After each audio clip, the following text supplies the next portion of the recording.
Alright mga parts, meron na akong gagawin DIY holder ng clutch stop. So yan, ground natin.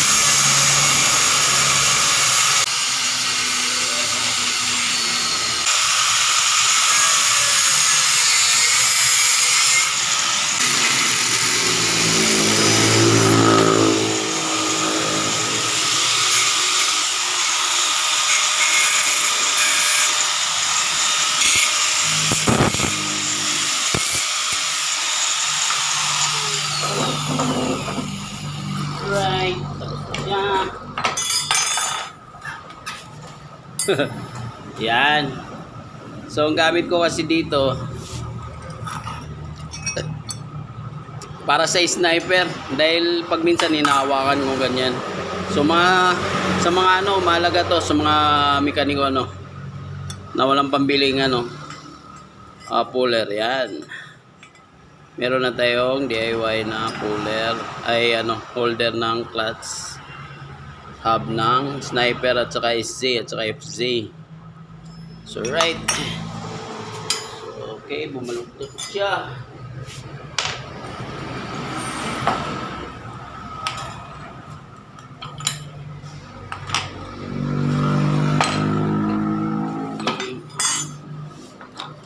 Kasi pag minsan nakakasugat yung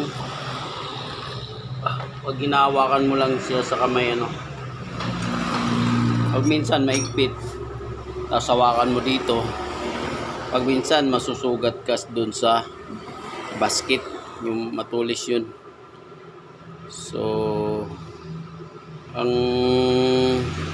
maganda gagawa kayo ng ganito kung wala kayong pambili marami namang tools na pang hold ng clutch hub. So ayan, ginawa ko. Ayan, ganyan. So para mas matibay, gumawa na ako ng holder na. Maganda sana kung yung tawag nito, tubo, ganyan. Diretsyon nyo lang ganyan, tapos putulin nyo. Tapos saka nyo lagyan ng ganito, ganyan, para may holder siya, So, alright. So, hindi siya match. Taas na lang. Para matibay.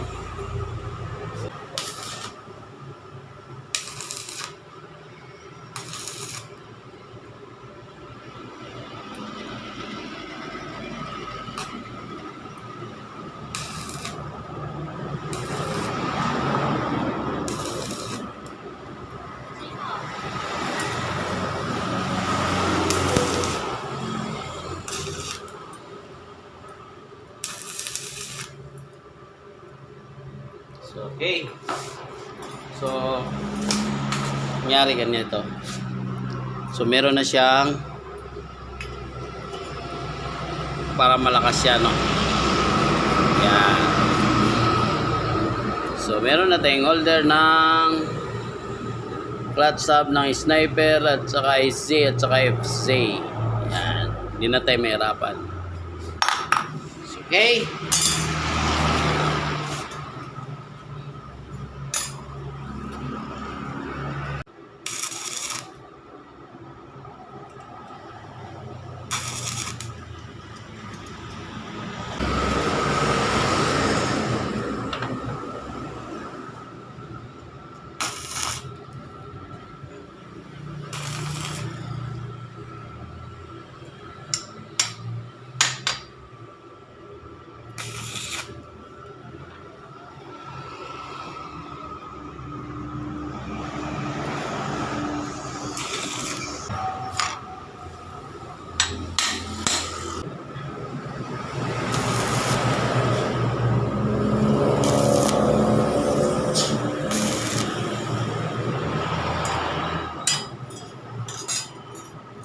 Alright mga parts, tapos na.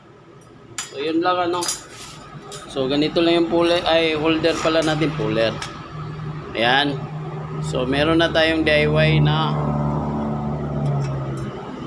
holder ng clutch hub para ma-pull out yung yung nut niya. At hindi na mahirap mag hawak. may holder na tayong DIY sniper, tsaka SZ at saka FC. So, alright. So, yan lang. Okay. Ito yung ano niya, holder extension.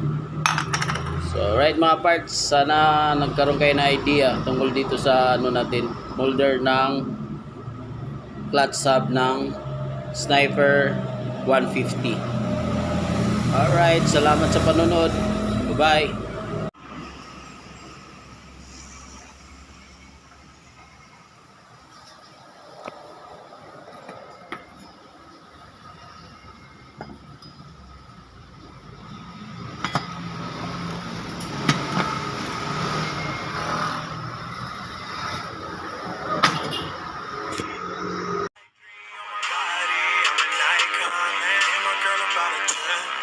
I should fuck her in the Benz.